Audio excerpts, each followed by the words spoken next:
Good day. Before I proceed with this program, just a reminder that if you are watching any of our videos on local or on Rumble, that's to say the Duran, Alexander Mercouris or Alex Christoforou videos, you can go to the top of the video where you will find a red maroon button. If you press that button, that will take you directly to our locals homepage where you can join our locals community. And if you choose to become an active member, you can publish exclusive content as part of our locals community and join me in my Wednesday live streams. Well, yet again today, I'm afraid I'm going to have to talk about the Ukraine crisis. I call it the Ukraine crisis, though the Russians, in recent comments, especially by the Russian Foreign Minister Sergei Lavrov, have said that, in fact, it's a misconception to see this as a crisis centered on Ukraine.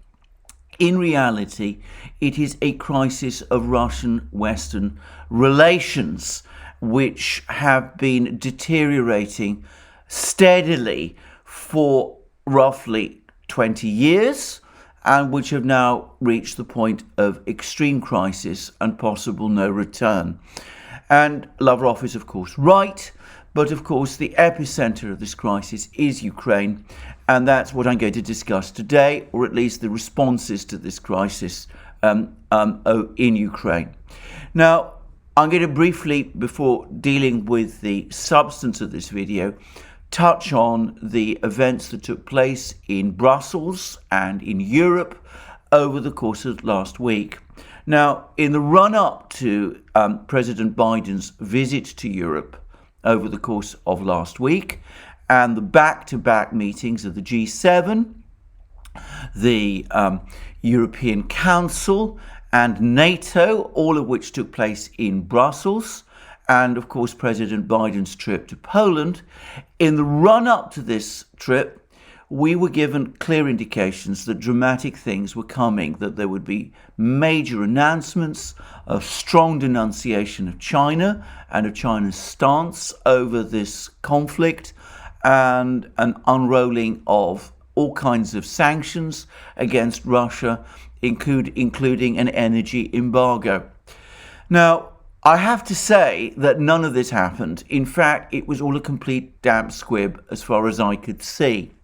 Clearly, hardliners from Britain, the Baltic states, Poland, and I suspect the United States as well, came with an agenda to push this confrontation with Russia even further. But they came up against a brick wall in the form of strong opposition from the EU's Carolinian core, from France, Germany, Italy, and all sorts of other countries.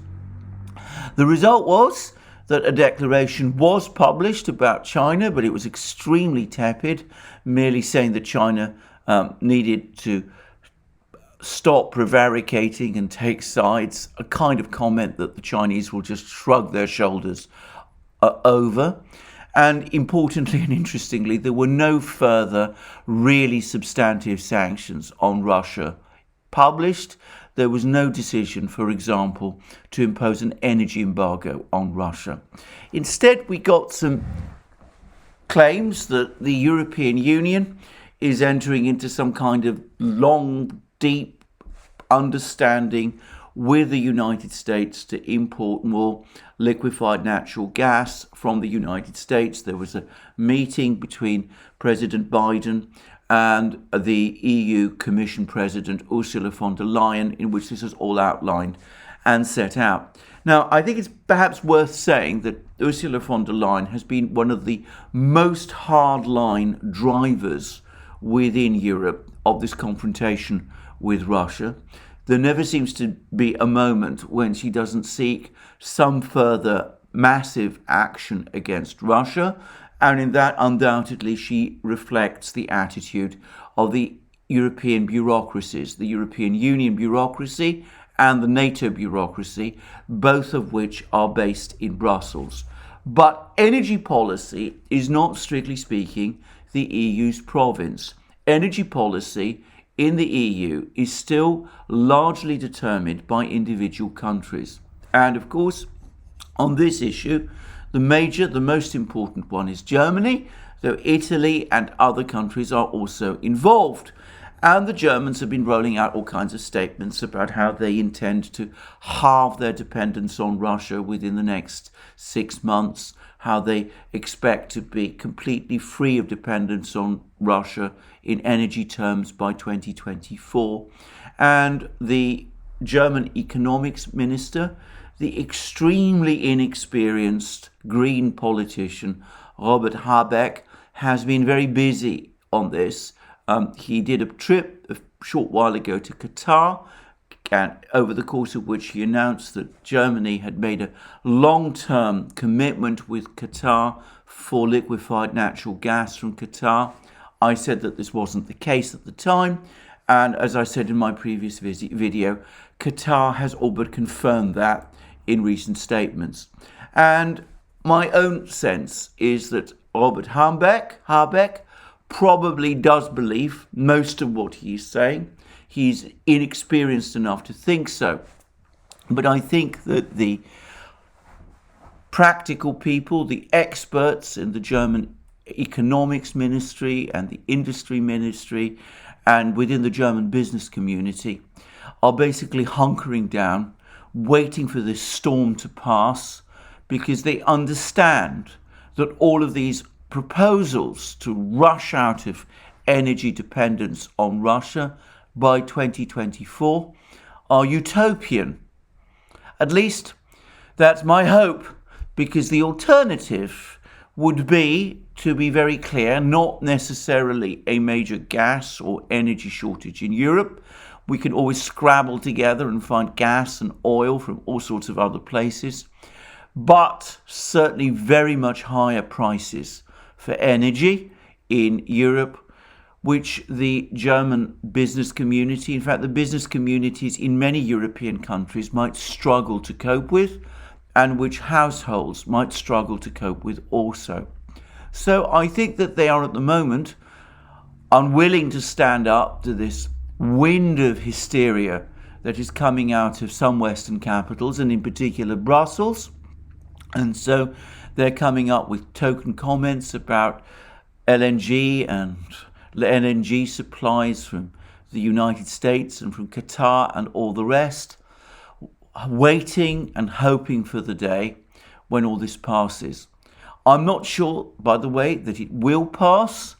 And I should say also that, of course, there's always the other side, the people on the other side of the hill, the Russians, who I think have had it up to there with the Europeans, and who are probably going to look anyway to reduce their export trade with Europe on energy anyway, regardless of what the German business community or the Italian business community or the professional experts in the German economics ministry and elsewhere may think or choose.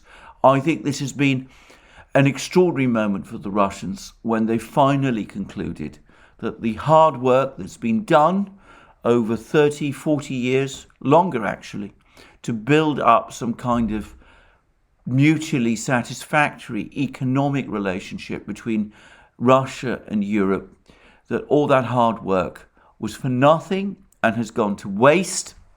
And even if things do settle down for a while, persisting with this relationship will eventually lead to yet another crisis and another wave of hysteria, and that the Russians have basically had enough of that, and that they're already now thinking seriously about reorienting their energy exports and their food and raw material exports to their Asian partners, China and India.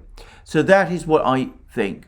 I'm going to just finish by saying that I'm also starting to wonder whether Putin's ruble for gas demand or direction to Gazprom wasn't partly intended as a shot across the bows of the Europeans, a warning that if the Europeans do decide to rush ahead and cut off Russia from Russian oil supplies, that the Russians would retaliate by demanding rubles for their gas, in effect cutting off gas supplies to Europe also.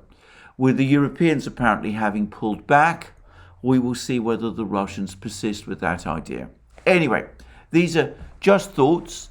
We'll see what happens. We're still waiting for Gazprom to come back with its proposals to Putin's directives, and we'll see where this goes from this point forward. It's the military situation in Ukraine that I wish to discuss today. And here I should say that there's actually been more news from the ground. It seems that the Russians are now advancing further south from ETHEREUM, that they're gaining more and more places, settlements and places in Donbass. And also, as I discussed in my previous video yesterday, that the clear out of Mariupol is now coming towards its conclusion. But I haven't followed very closely the actual news from Donbass because and from Ukraine, because my focus was on that briefing given by Colonel General Rudskoy, the Chief of Operations of the Russian General Staff, yesterday. I touched on parts of it yesterday in my previous video, but I didn't at that point have access to the entirety of it, and therefore I didn't get a full sense of what he was saying. And Rudskoy's briefing is extremely interesting, and it puts everything in context. I'm going to say in advance that I think it fully corroborates the analysis that Alex Christoforou and I have been making on the Duran, and also, by the way, the analysis that some other people have also been making as well. People like the Moon of Alabama, for example, but also others. And obviously it completely contradicts the Western discussions of the conflict, which, as I have repeatedly said, show a profound misunderstanding of the way in which the Russians conduct war, and in specifically of the way that the Russians are conducting this war. Having said that, I think the best thing to do is to press forward and discuss what General Rudskoy has to say.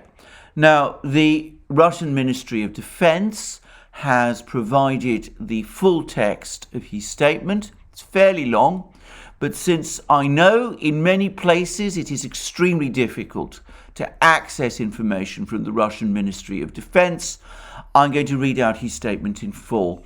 It will take me some time to do that, for which I apologize, but also anyway, I know that some people like to listen to documents, and that's why I'm going to read what General Rudskoy had to say. So these are General Rudskoy's words. In accordance with the decision of the Supreme Commander-in-Chief, that's of course Putin, since February 24th this year, the armed forces of the Russian Federation are conducting a special military operation. Its main goal is to provide assistance to the people of the Lugansk and Donetsk People's Republics who have been subjected to genocide by the Kiev regime for 8 years. It was impossible to achieve this goal by political means. Kiev has publicly refused to implement the Minsk agreements. The Ukrainian leadership twice in 2014 and 2015 tried to solve the so-called Donbass problem by military means, was defeated, but did not change its plans on resolving conflict by force in the east of the country.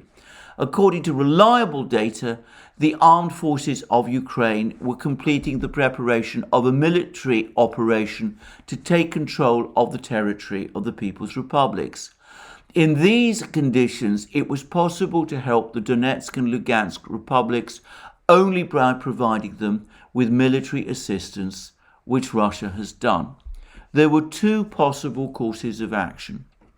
The first is to limit the territory to only the DPR and LPR within the administrative borders of the Donetsk and Lugansk regions, which is enshrined in the constitutions of the republics.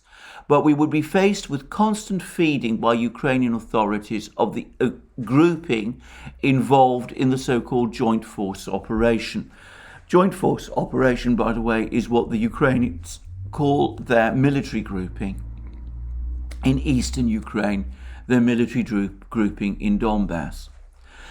To return to General Rudskoy's comments, therefore the second option was chosen, which provides for actions throughout the territory of Ukraine with the implementation of measures for its demilitarization and denazification.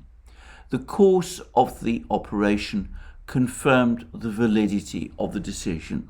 Now, in my video yesterday, I explained that contrary to what you've been reading in some places in the Western media, what Rudskoy has just said, that the Russians considered two alternatives. One was to confine their military actions to Donbass. The second was to go beyond Donbass, because confining military operations to Donbass would simply have moved the line of conflict just a few miles further west and would have perpetuated the war, whereas what the Russians are seeking is a total and comprehensive solution to the conflict in eastern Ukraine, in Donbass.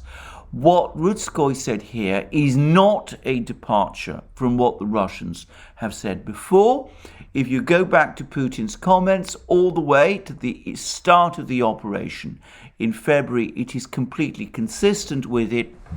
And Putin himself, in his comments to airline staff, which I discussed in my video yesterday, which comments he made on 5th March 2022, basically said exactly the same thing about the two options that the political leadership in Moscow was given by the general staff, and that it was the political leadership, after hearing from the general staff, that decided that the only way to resolve this conflict fully, comprehensively and totally was to go beyond Donbass. So I just want to repeat this again, because this story that there's been a scaling down of Russian intentions is, in my opinion, completely wrong and pays no heed to what the Russians said previously.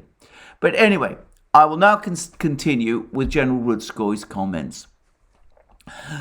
The operation is conducted by the General Staff in accordance with the approved plan. The tasks are carried out taking into account minimizing losses amongst personnel and minimizing damage to civilians. With the beginning of a special military operation, air supremacy was won during the first 2 days. Now, before I proceed at this point, I should say, yet again, that though I am not in any way any kind of military expert, and certainly not an expert on Russian military tactics and operations and strategy, I have been aware for some time that the Russians make a distinction between what the Western powers call air superiority and what the Russians call air supremacy. The Western concept of air superiority is basically one in which the enemy air force is completely cleared from the skies. It's no longer able to operate at all. It's not even able to launch any single aircraft. And generally, in Western wars, such as the war that was fought, for example, against Iraq, first in 1991 and then in 2003, those wars, the ground operations, only tend to be launched after total air superiority has been achieved, and that means the total and complete destruction of the enemy's air force. The Russians don't work like that. They pursue something else, which is called air supremacy. It isn't necessary for them to take action to completely sweep the enemy's air force from the skies. They are prepared to engage the enemy in ground operations when they dominate the skies. That is to say, the enemy may still have an air force. He may still be able to send aircraft up from time to time. He may still even be able to shoot down some of your aircraft. But the point is that you have air supremacy, you have dominance over the skies, over the enemy's armies and even country, And that means that you can both support your ground forces and protect them from aerial attack. And the reason the Russians do that is because they prefer, in the initial stages of a campaign, a faster tempo of operations, and also they don't want to give the enemy time to prepare on the ground to meet whatever offensive they may be intending to launch. And a good example of the kind of situation that the Russians want to avoid was provided by the Yugoslav War of 1999. After 78 days of bombing, the NATO Air Force was unable to achieve air superiority over the Yugoslav army in Kosovo or elsewhere. And that delayed the ground operation against the Yugoslav forces in Kosovo to the point where those forces were beginning to hunker down and establish themselves in positions where they might have been able, in the event of a ground war, to inflict very heavy casualties on any NATO forces, with the result that that conflict had to be ended through diplomatic action. Well, the Russians don't want to be put in that position. They don't want to give the opportunity to the enemy to arrange themselves in defensive positions, to prepare themselves for the main axes, to meet the main axes of the advance. And so they are willing to engage in ground operations as soon as what they call air supremacy, which is to say aerial dominance, as opposed to air superiority, has been achieved. Anyway, that's just a little lecture. That was all explained to me, by the way, decades ago. And here we see General Rudskoy talking about it again.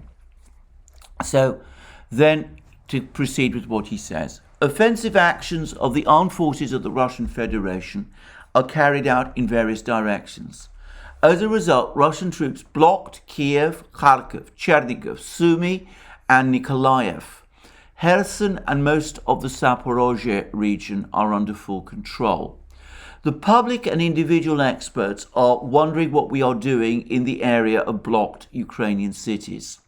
These actions are carried out with the aim of causing such damage to military infrastructure, equipment, personnel of the armed forces of Ukraine, the results of which allow not only to shackle their forces and do not give them the opportunity to strengthen their grouping in Donbass, but also will not allow them to do so until the Russian army completely liberates the territories of the Donetsk and Lugansk People's Republics. Now, this is exactly the point that we've been making, Alex Christoforou and I, on our respective channels, and of course on the Duran, that the deployment of Russian forces around these cities, Kiev, Kharkov, Chernigov, Sumy, Nikolaev, is not intended at the moment to storm these cities. It is intended instead to pin down Ukrainian forces into positions where they feel obliged to defend the cities and cannot therefore concentrate their forces in Donbass to reinforce the Ukrainian army there, which is the prime target and object of the Russian offensive. So that's what this whole operation is all about. It's not about storming cities. It's not about capturing territory.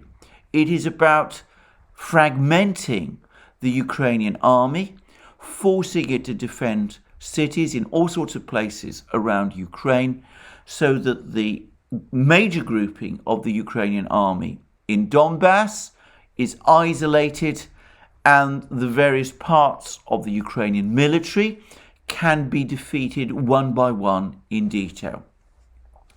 To continue, therefore, with what General Rudskoy had to say. Initially, we did not plan to storm these cities in order to prevent destruction and minimize losses among personnel and civilians. And although we do not rule out such a possibility, however, as individual groups complete their tasks and they are being solved successfully, our forces and means will concentrate on the main thing, the complete liberation of Donbass. Now, again, this isn't a retreat of strategic priorities to Donbass. It's an explanation of what the Russians are doing and have been doing in this conflict all along, as Alex Christoforou and myself and others like Scott Ritter, Colonel McGregor, people like that, have been saying all along. The focus is on the destruction of the enemy's main force, his army in Donbass, and the liberation of the Donbass region, whose independence the Russians have now recognized. And the further point, which is the point that I made in my program yesterday, is that Rutskoy is now saying that the possibility that one day the Russians might storm these cities, Kharkiv, Chernigov, Kiev even, possibly Nikolaev, is not ruled out. And that, I think, is intended as a warning to the Ukrainians that if they persist with this war, then eventually, once the Donbass has been completely cleared of Ukrainian troops, once the main grouping, the best grouping of the Ukrainian army in eastern Ukraine has been destroyed, then at that point the Russians are prepared to go further. And if Ukraine is not prepared to sign peace, then it must start to expect that some of its cities will be stormed by the Russians as they press home their military advantage and press home either to achieve peace or, if peace cannot be achieved, the complete dismantling of the existing political and state structures in Ukraine through the capture of Ukrainian cities and territory.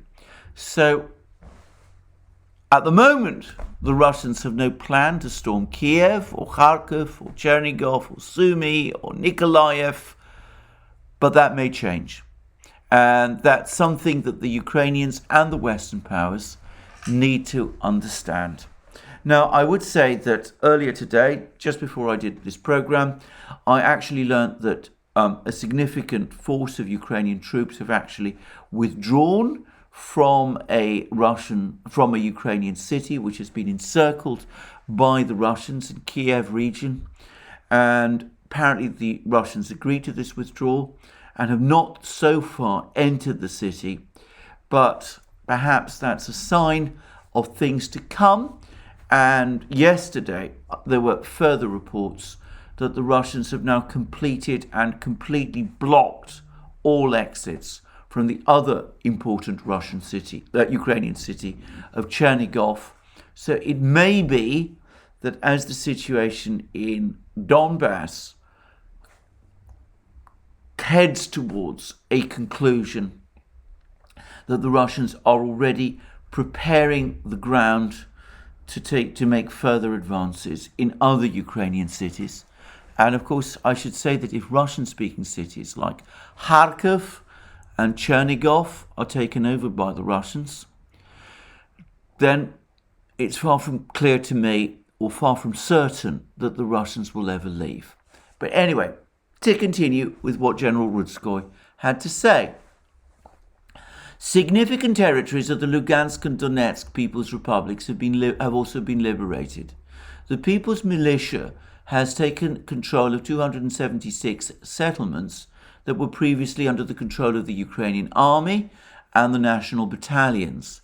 Demilitarization of Ukraine is achieved both by high-precision strikes on military infrastructure facilities, locations of formations and military units, airfields, control points, arsenals and warehouses of weapons and military equipment, and by the actions of troops to defeat opposing enemy groupings. Currently, the Ukrainian air forces and the air defense system have been almost completely destroyed. The naval forces of the country have ceased to exist. 16 main military airfields were defeated, from which combat sorties of the Ukrainian Air Force were carried out. 39 storage bases and arsenals were destroyed, which contained up to 70% of all stocks of military equipment, material and fuel, as more than 1,054,000 tons of ammunition. I should say that I think some of the translation of some of these figures is shaky, and I'm not going to vouch for its complete accuracy. Maybe the General Rutskoy isn't himself sure, but this looks to me like a machine translation, and we're getting some rather odd figures here. But the fact remains that even the Ukrainians themselves have recently been saying that that their forces are running out of supplies, and we see that General Rutskoy is essentially confirming this. Anyway, then to continue with what General Rutskoy had to say. All 24 formations of the land forces, the Ukrainian land forces that existed before the start of the operation, have suffered significant losses. Ukraine has no organized reserves left.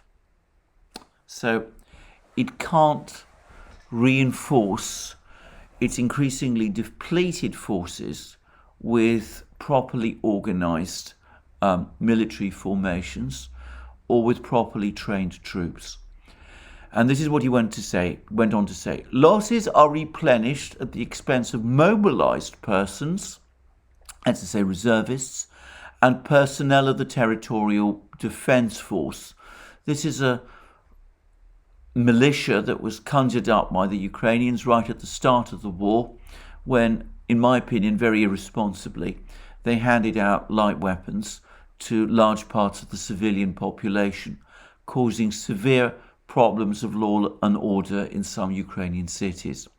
But then he goes on to say, General Rutskoy says that these mobilized persons and personnel of the territorial defense do not have the necessary training, which increases the risk of large losses.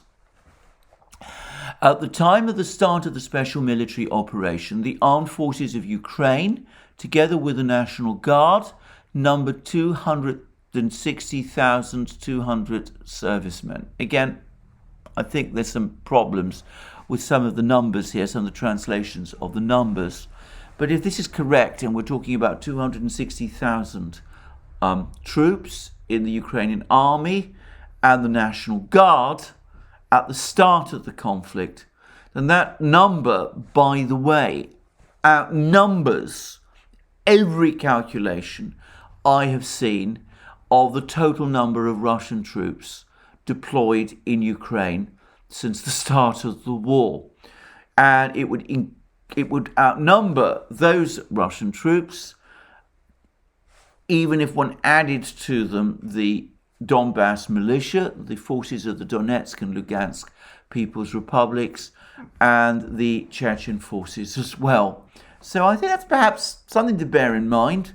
The Russians clearly feel that they have a substantial qualitative edge. But at the beginning of this war, Ukraine actually, according to the Russians, had the greater manpower. And that perhaps explains why the Russians have been anxious to disperse Ukrainian troops, to keep them dispersed by isolating them, defending places like Kiev, Kharkiv, Sumy, Chernihiv, Nikolaev, and the rest, rather than have the greater part of these forces, which outnumber the Russian forces, located, concentrated in Donbass. Anyway, to continue, of the 2,400, during the month of hostilities, this is Rutskoy again. During the months of hostilities, Ukrainian losses have amounted to about 30,000 people, including about more than 14,000 irretrievable, and about 16,000 sanitary. Now, as I said, this is a machine translation, and I'm not entirely clear what 14,000 irretrievable and 16,000 sanitary exactly means. I think 16,000 sanitary probably means wounded. 14,000, I presume, means either killed in action or taken prisoner. So, again, I can't vouch for these figures, but these are General Rudskoy's figures. They could be exaggerated. As I said in my previous program, in my experience in war, armies, countries are reasonably reliable in reporting their own casualties, but are very unreliable in reporting their enemies. So it could be that these figures are inflated. I've no way of knowing one way or the other. But if 14,000, the 14,000 that this translation says are irretrievable, means both killed and captured, then I'm going to make a guess that it's probably about right. Anyway, to continue, again, what General Rudskoy said. Of the 2,416 tanks and other armoured vehicles that Ukraine had in combat on February 24th, 1,587 have been destroyed. Again, I can't obviously confirm this, and one is a bit suspicious about the extreme precision of these figures, but I suspect it's probably about right, and it would mean that the Russians have destroyed around 2/3 of Ukraine's armoured forces, and Ukraine is not able to replace them because Western military aid, as we will discuss shortly, does not take the form of replacements of tanks and armoured vehicles which have been destroyed. Anyway, to continue with what he says, what Rudskoy says, 636 units out of 1,509 field guns and artillery and mortars. So that's about just over a third of those forces. Around 40% of Ukraine's artillery has been destroyed. 163 out of 535 of Ukraine's multiple rocket launcher systems. Now, that's between a quarter and a third by my rather bad back of the envelope calculations. 112 out of 152 aircraft. So we see that most of the Ukrainian Air Force has been destroyed. 75 out of 149 helicopters. That's presumably that's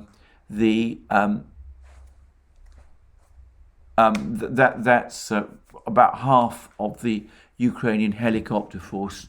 Now, I should say that over the last couple of days, there's been various reports in the Western media about the Russians withdrawing their helicopters from Kherson airport, which was supposedly the target of a Ukraine missile strike. That may or may not be true, but Russian reports that I've read actually say that the helicopters that were removed from Kherson airport were not Russian at all, but were captured Ukrainian helicopters.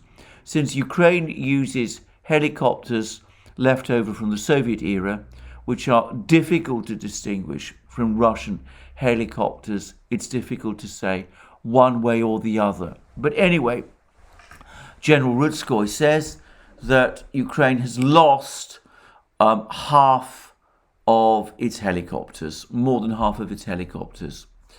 And then he says that they've also lost 36 Bayraktar TB2 drones. And then we have a rather odd figure. He says UAV 35, which I don't understand what that means. What exactly that means? On the face of it, it looks as if Ukraine has seen the loss of more Bayraktar drones, 36 of them, than the Russians believed it possessed, which was 35.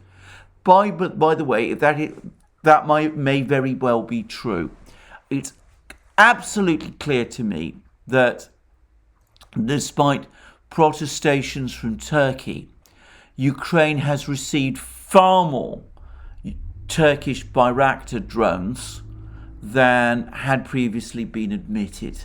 Before the start of the war, I had been led to believe, as I think most people had believed, and open sources were saying, that Ukraine had received around a dozen of these Turkish Bayraktar drones. Well, Rutskoy says that the Russians have already destroyed 3 times that number. So Erdogan's military help to Ukraine was on a far bigger scale than he or Turkey ever admitted to. And I wonder whether this was perhaps something that Erdogan quietly agreed with NATO and with the authorities in Washington as part of his effort perhaps to try to maintain this balance, this complicated balance between the Russians and the Americans that he was always working towards, that he was secretly providing the Ukrainians with far more of these Turkish drones than he was publicly acknowledging. And of course, these drones are offensive weapons, and there were articles in the Atlantic Council website, the Atlantic Council being, of course, a think tank very closely connected to NATO. There were articles in the Atlantic Council website in the autumn of 2020 and in the winter and spring of 2021 about how these Turkish drones, these Bayraktar drones, would be a game changer and would be essential and would enable the Ukrainian military to roll over the militia in the Donbass in the way that the Azerbaijani army had been able to defeat the Armenian forces in the Caucasus in the course of the war there in 2020. Anyway, to continue, we then have more rather odd figures from the Russian Ministry of Defense, because the next sentence gives the impression that Rutskoy thinks that the Russians have destroyed 180 out of 148 Ukrainian S-300 and Buk M1 air defense systems. So that would imply that the Russians have destroyed more air defense systems, more Ukraine air defense systems than they believe that the Ukrainians had, and 300 out of 117 radars for various purposes. I wonder whether here there's either been a mistake in machine translations or whether, again, the Russians underestimated the number of S-300s and radars that the Ukrainians had at the outset of the conflict, and that perhaps they didn't realize the extent to which S-300s and radars were being covertly supplied to Ukraine from East European members of NATO, and that the Russians therefore are finding that they're destroying more of these than they realize that the Ukrainians actually possessed. Well, I don't know. I can't guess. Maybe instead it's just a machine mistranslation here. But anyway, to continue. This is again from General Rutskoy. The Ukrainian armed forces continue to use high-powered weapons indiscriminately against towns in Donbass. An example of this is the strikes by the Tochka-U missile system on the civilian population of Donetsk and Makeyevka. In this regard, the Tochka-U launchers are primary targets. As of today, 7 Tochka-U launchers have been destroyed, and 85% of missiles have been destroyed in their arsenals and in the air. This significantly limits Ukraine's capability for their combat use. Since the beginning of hostilities, the Western countries have supplied the Kiev regime with 109 field guns, 3,800 anti-tank weapons, including Javelin, Milan, Mercouris. Mercouris is a Soviet system, by the way. And Law, 80 anti-tank guided missiles, M72s, Panzerfaust 3s. They've also supplied Ukraine with 897 Stinger and Eagler manpads. The Eagler system is also a Soviet system. Note how precise General Rutskoy's figures are. One wonders how he's able to give such precise numbers of the weapon systems that the NATO powers have sent to Ukraine since the start of hostilities. Anyway, he then goes on to say, we consider it a vast mistake for Western countries to supply weapons to Kiev. This delays the conflict, increases the number of victims, and will not be able to influence the outcome of the operation. So all these weapon systems that are being sent to Ukraine are not changing the outcome of the war, but it might prolong it, and it will mean that more people will die. I'm sure he's right. Anyway, Rutskoy then goes on to say the real purpose of such supplies is not to support Ukraine, but to drag it into a long-term conflict to the last Ukrainian. Now, this, I'm going to say straight away, it comes from a Russian general, but I would remind everybody of my own view here, which is that given that the outcome of this operation is not in doubt, and given the enormous damage Ukraine is suffering, the priority for Ukraine, for the Ukrainian government, is not to prolong this war, but to achieve peace. And Rutskoy essentially is saying the same thing. It's a Russian general, so perhaps he would say that, but for what it's worth, it's also my opinion also. I do not see the purpose, the political logic or the military logic for Ukraine in sacrificing its people in a hopeless cause. Anyway, to continue with what General Rutskoy has to say. We are closely monitoring the statements of the military and political leadership of individual countries about their intention to supply aircraft and air defense systems to Ukraine. In case of implementation, we will not leave it without attention.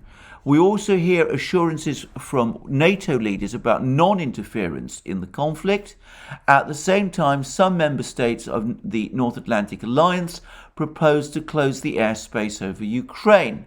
I would like to draw your attention to the fact that the armed forces of the Russian Federation will immediately respond accordingly to such attempts. So this is a clear warning from the Russians.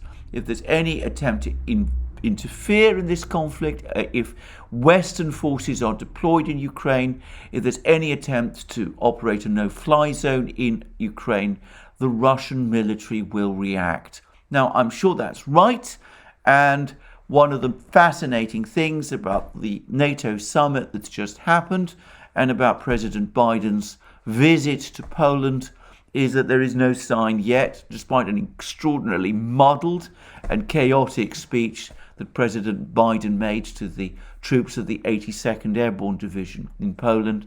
There's no sign at all that NATO is in fact prepared to do any of these disastrous steps, like send troops into Ukraine, impose no-fly zones, or do anything like that. And that idea of a Polish peacekeeping force, all of that seems to have ended. There doesn't seem to be any plan for it, at least not for the moment. Anyway, to continue General Rutskoy's comments, in order to prevent the restoration of weapons and military equipment of the Ukrainian armed forces that have received combat damage, the Russian armed forces are disabling repair facilities, arsenals, storage bases, logistics warehouses with high-precision weapons. At the moment, 30 key enterprises of the Ukrainian military industrial complex have been hit by cruise missiles, Kh-101s, Kalibr, Iskander and Kinzhal, which carry out repairs of 68% of the weapons and equipment disabled during combat operations. Russian modern weaponry has proved to be highly reliable, accurate, and capable of operational use.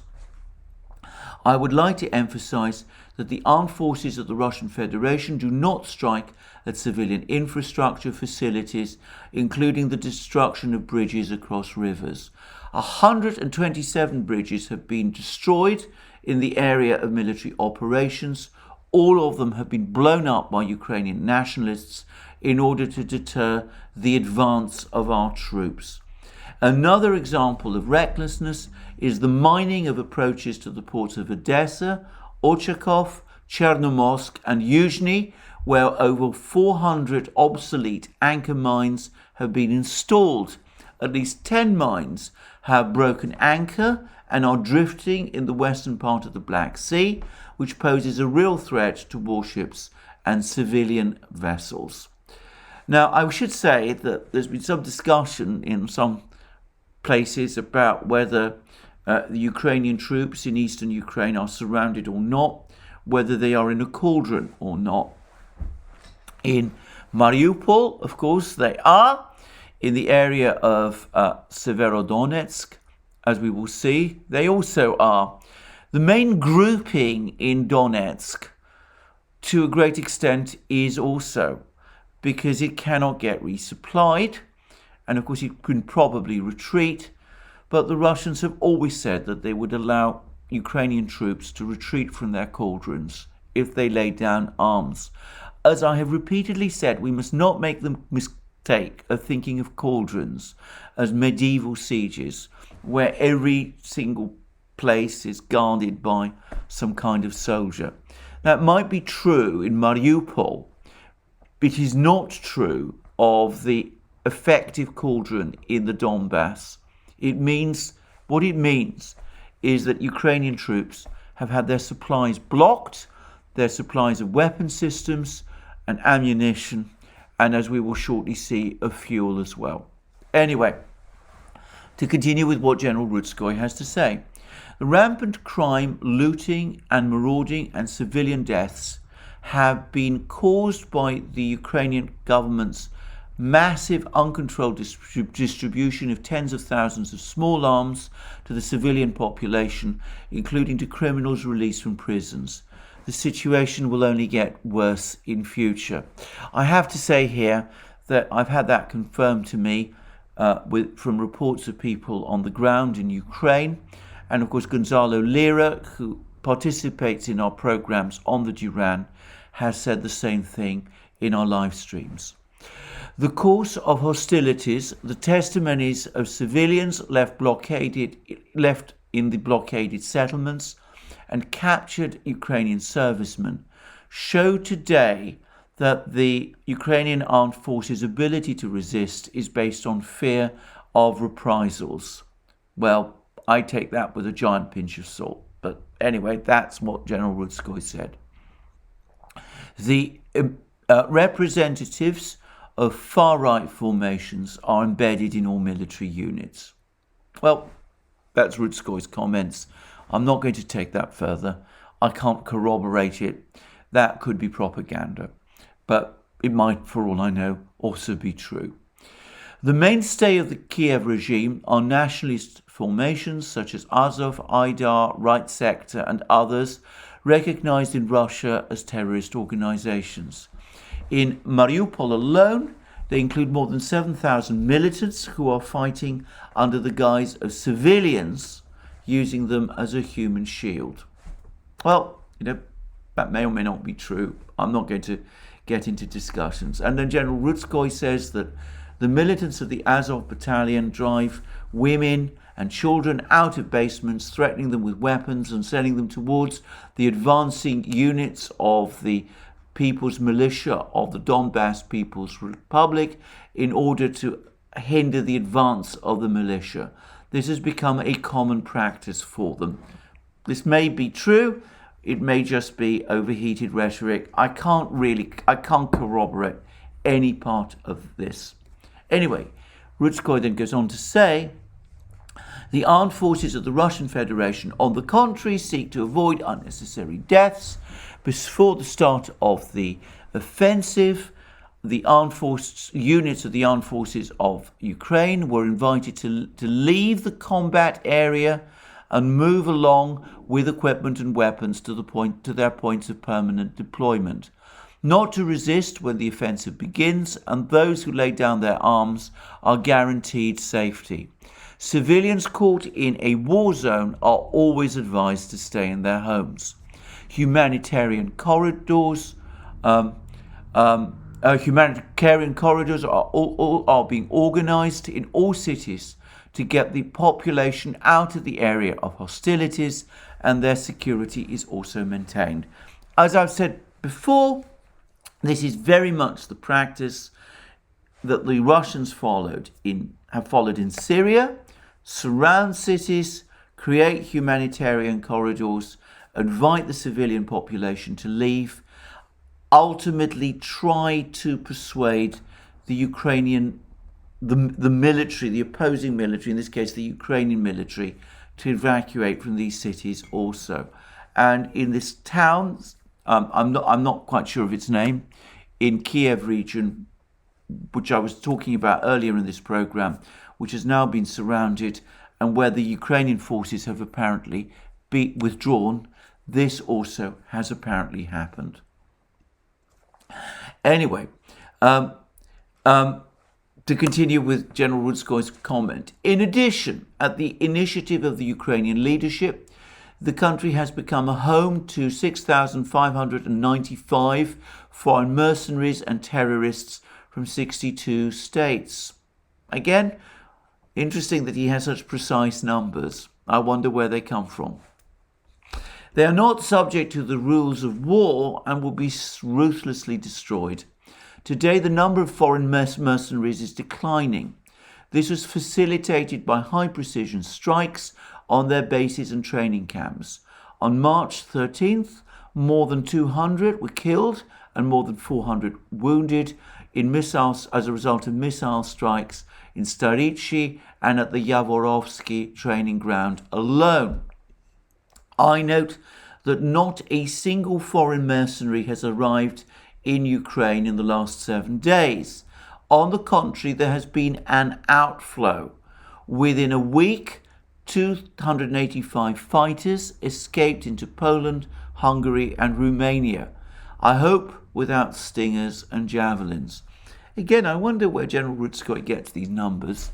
Are they real? Are they invented out of the whole cloth? Or does he have extremely precise intelligence? I'm not going to try and guess. Previous experience has shown that man-portable air defense systems and anti-tank guided missiles are spreading out fairly quickly along with mercenaries who return home. That is absolutely true, and it's a serious concern. And I would say that this flooding of Ukraine with Stinger missiles, javelins, and other anti-tank weapons like this kind seems to me to have been extremely reckless and even irresponsible. But anyway, there we go. And then he summarized it up like this. In general, the main objectives of the first phase of the Russian operation have been achieved.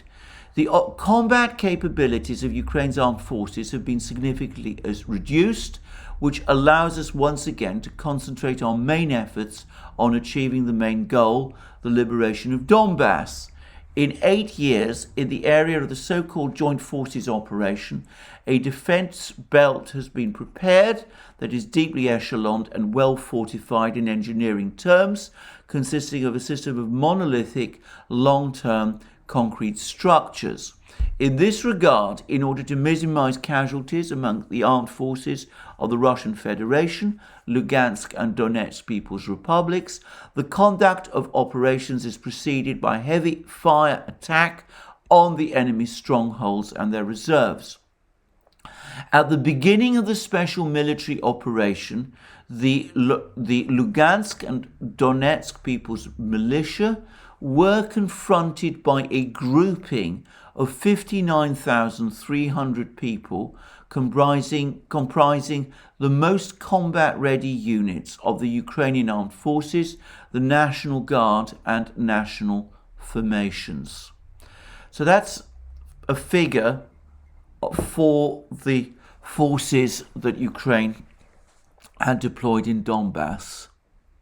59,300, 60,000. Now that's out of a total armed forces that General Rutskoy, total Ukrainian armed forces, which General Rutskoy said numbered 260,000. But he goes on to say that these are the best forces that Ukraine has. And he then says, as a result, Ukraine's forces in the battle zone have lost about 16,000 people, or 26% of their total strength, as of 24th February this year. Now, this is a massively high casualty rate, if it's true. Again, I can't corroborate it, but it may be true, given that 14,500 of these troops, these 60,000 troops, were apparently stationed in Mariupol, which has been completely surrounded, and where the forces there are being destroyed. And then he goes on to say more than 7,000 of these losses are irrecoverable losses. Again, that doesn't seem to suggest that they've all been killed. It could be that a lot of them have been taken prisoner. And then he goes on to say replacing losses is prevented by isolating the Ukrainian grouping in Donbass, taking control of railway stations and key routes with firepower. So he's in effect saying that these troops are bottled up in Donbass.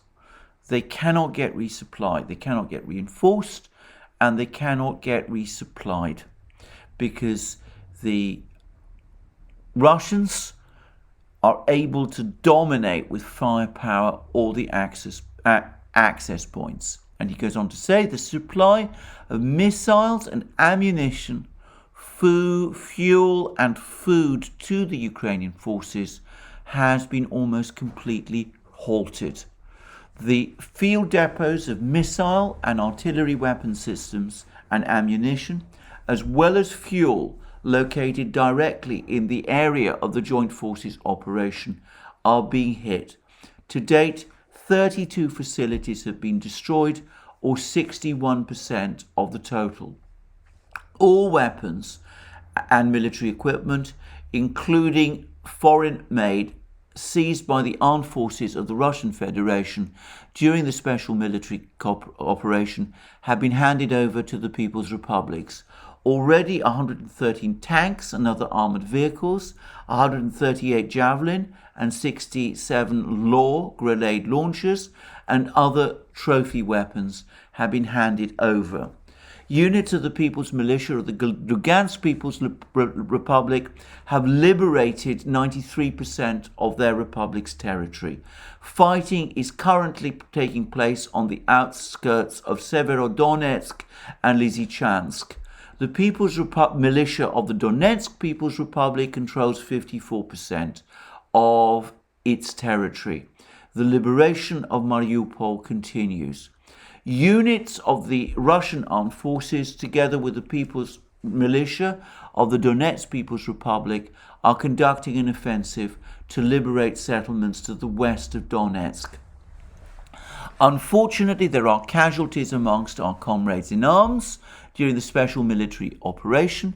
As of today, 1,351 servicemen have been killed and 3,825 have been wounded.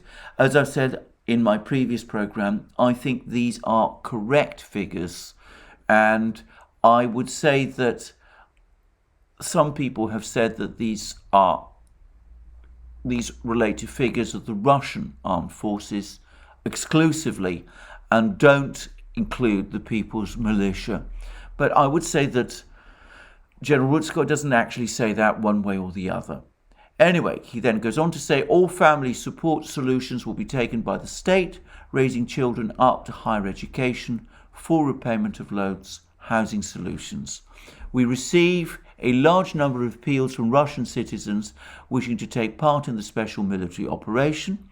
In addition, more than 23,000 foreigners from 37 countries have expressed their willingness to fight on the side of the People's Republics.